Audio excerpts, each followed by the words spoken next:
पाकिस्तान इतना इंडिया से पीछे क्यों रह गया है? आज इंडिया हमसे इतना दूर क्यों चला गया है? बहुत ज़्यादा आगे निकल गया है। उसकी करेंसी की बात की जाए 1 रुपीज़ एंड हमारे पाकिस्तान का 3.28 रुपीज़ बनते हैं, या फिर कोई और जैसी बात की जाए तो सब में हमसे इंडिया बहुत ही ज़्यादा आगे हो चुका है। और अगर पाकिस्तान की बात की जाए तो पाकिस्तान बहुत ही ज़्यादा पीछे रह चुका है। लेकिन आखिर क्यों? हम दोनों 1-2 ही दिन में तो आज़ाद हुए थे, और हम दोनों में यानी कि वो इंडिया 15 अगस्त को आज़ाद हुआ और हम पाकिस्तान 14 अगस्त को आज़ाद हुए। लेकिन फिर भी हम दोनों में इतना ज़्यादा वो हमसे कैसे आगे निकल गए और हम पीछे क्यों निकल गए? जब से पाकिस्तान बना है अब तक तकरीबन पाकिस्तान के अंदर 23 लीडर आ चुके हैं जिन्होंने पाकिस्तान के ऊपर वज़ीर आज़म यानी कि बने हैं। लेकिन उनमें से कभी भी एक वज़ीर आज़म ने भी कभी आज तक 5 साल अपने कंप्लीट नहीं किए। और अगर बात की जाए इंडिया की तो वहाँ अभी तक तकरीबन 16 लीडर आ चुके हैं, वज़ीर आज़म आ चुके हैं जिन्होंने तकरीबन 14 साल 11 साल इस तरह की है। नरेंद्र मोदी जी 2014 से लेकर 2025 आ रहा है, 2025 और पता नहीं कि आगे कितने तक वो जाएंगे। उन्होंने अभी तक मतलब कि वो इंडिया के अंदर वज़ीर आज़म है। और उससे पहले जो थे वज़ीर आज़म मेमूनान सिंह जो कि इंडिया के थे, उन्होंने तकरीबन 2004 से लेकर तकरीबन 2014 तक इंडिया के ऊपर हुक्मरानी की। लेकिन हमारे अगर हुक्मरान हैं तो उनकी बात की जाए तो वो तकरीबन 4 साल से ज़्यादा टिक ही नहीं पाते। इंडिया के अंदर बहुत ही ज़्यादा पॉपुलेशन है, इस टाइम वो नंबर 1 पर ठहरा है पॉपुलेशन के अंदर। और पाकिस्तान में बात की जाए तो वहाँ पर इतनी पॉपुलेशन है भी नहीं। और सबसे बड़ी बात जो आती है वो ये है कि पाकिस्तान के पैसा जो है वो जो बड़े ओहदों पर लोग बैठे हैं वो ही खा रहे हैं। और ये वीडियो भी आप ज़रा देखें। जिस मुल्क में स्कूल के बच्चों का नाश्ता तैयार करने के लिए गैस नहीं होती, उस मुल्क में गैस कंपनी के एमडी की तनख्वाह 68 लाख रुपए है। यार इस बंदे ने बिल्कुल ठीक कहा है और इसकी बात को मैं बिल्कुल एग्री करता हूँ। बिल्कुल ऐसा ही पाकिस्तान में हालात चल रहा है। तो आखिर पाकिस्तान इतना पीछे क्यों रह गया? असल में यही वजूहात तो हैं कि हमारे मुल्क के अपने लोग ही हमें खा रहे हैं, हमारी परवाह नहीं कर रहे, बल्कि उनको तो पैसे ही बनाने हैं। और उसके बाद बात की जाए तो हमारे जो पाकिस्तान के यूट्यूबर्स हैं इन्होंने भी बहुत ज़्यादा हमारे पॉपुलेशन, हमारे जो मतलब कि अवाम है, इनका बहुत ज़्यादा ये नुकसान पहुंचा रहे हैं। जैसा कि ये बहुत ही ज़्यादा अजीब और गलत किस्म का कंटेंट लगाते हैं, जैसे कि डकी भाई हो गया, रजब भट्ट हो गए, और ऐसे और भी कुछ व्लॉगर्स हैं और ऐसे कंटेंट क्रिएटर्स हैं जो कि पाकिस्तान की आवाम को बहुत ही ध्यादा उनका टाइम वेस्ट करवाते हैं अपनी गंदा कंटेंट पेश करके।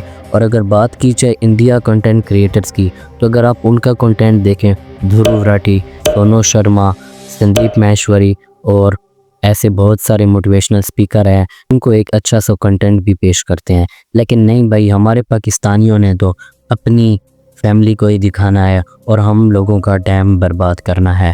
और ऐसे अगर मैं बात कहूँ तो आप लोगों को बहुत ज़्यादा बुरी लगेगी और कड़वी भी लगेगी, लेकिन ये बात 100% सच है कि इसमें बहुत ही ज़्यादा बड़ा किरदार हमारे यूट्यूबर्स का भी है जो कि हमारा बहुत ही ज़्यादा टाइम वेस्ट कर रहे हैं। उसके बाद अब बात की जाए इंडिया के साथ रिलेशन, हमारे इंडिया के साथ बिल्कुल भी रिलेशन नहीं है। अगर कोई भी इंसान इंडिया के साथ रिलेशन रखना चाहता है, कोई भी बड़ा पॉलिटिकल ऑफिसर इंडिया के साथ रिलेशन रखना चाहता है तो ऐसा बिल्कुल भी नहीं होता। क्योंकि बात सामने ये आती है कि अगर इंडिया के साथ रिलेशन रख दिया जाए तो हम लोग जो आर्मी के नाम पे हज़ारों करोड़ों लोग जो लेते हैं उनके बारे में बहुत सारे सवाल उठाए जाएंगे। और इसी बात को लेकर ऐसे बहुत सारे हमारे सामने बहुत सारे वाक़यात भी आते हैं। जैसा कि एक बार नरेंद्र मोदी जी नवाज़ शरीफ को पाकिस्तान में मिलने आए तो वहाँ पर अचानक टेररिस्ट हमला हो गया 1 हफ़्ते के अंदर ही। उसके बाद बात की जाए आसिफ अली जरदारी की तो उन्होंने भी कहा था कि अगर वार भी हो जाए तो हम लोग पहले न्यूक्लियर वेपन्स यूज़ नहीं करेंगे। और इसी के चलते ही वहाँ पर फिर भी टेररिस्ट हमला हो गया था। और इसी बात को लेकर भी हमारे दरमियान बिल्कुल भी कोई रिलेशन नहीं रहता। और यही बात है कि हम लोग बहुत ही ज़्यादा पीछे रह चुके हैं क्योंकि हमारे जो बड़े बड़े ओहदों वाले हैं वो ही अपने मुल्क को खा रहे हैं। अब मैं बात करता हूँ चौधरी निसार साकिब की जो कि पाकिस्तान के चीफ जस्टिस थे।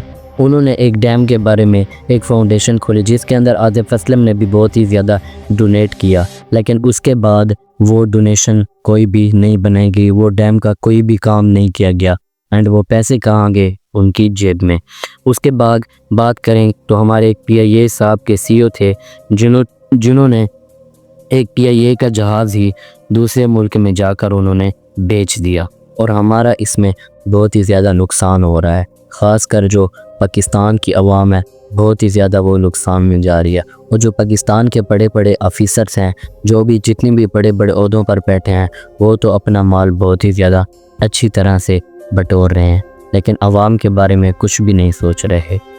اب اگر ہم بات کریں کہ پاکستان کے اندر بہت ہی زیادہ عوام کو پیسے بھی ملتے ہیں، جیسا کہ بے نظیر ہو گیا، اور ایسی بہت ساری اور بھی ہوتے ہیں، جیسے کہ کبھی کبھی گھی بھی سستا دینے لگ جاتے ہیں، آٹا سستا ملتا ہے، اور اس طرح کے بہت سارے کام ہمیں پاکستان دیتا ہے۔ اب اگر بات کی جائے بے نظیر کے اندر، تو وہاں پر اتنی زیادہ لائن لگی ہوتی ہے کہ وہاں پر بہت ہی زیادہ بھیڑ جمع ہو جاتی ہے، اور اسی کے بھیڑ کے ہوتے ہوئے بہت سارے لوگوں کی جان بھی چلی جاتی ہے۔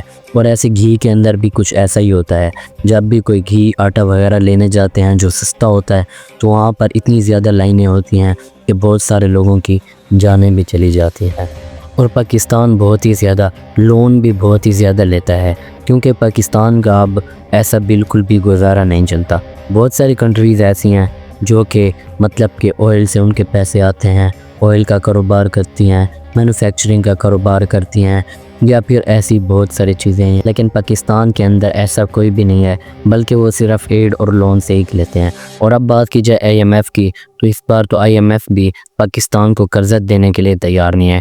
اب یہ آئی ایم ایف کیا ہے؟ اب میں تم لوگوں کو مثال دیتا ہوں کہ ہم لوگ 15 دوست ہیں، ہماری جو تنخواہ آتی ہے، ہم اس میں سے 5% جو ہوتا ہے وہ ہم جمع کرتے ہیں، اور وہ ہم جمع کر کے رکھ لیتے ہیں کہ جب بھی کسی دوست پر بھی کوئی برے حالات آئیں گے تو ہم وہ پیسے اس کو دیں گے ایک لون کے حساب سے۔ تو ایسی بات کچھ آئی ایم ایف کی بھی ہے، جس کے اندر 190 کنٹریز نے ان کے اندر پیسے جمع کر کے رکھے ہوئے ہیں، اور اس میں ٹاپ 10 میں انڈیا بھی آتا ہے۔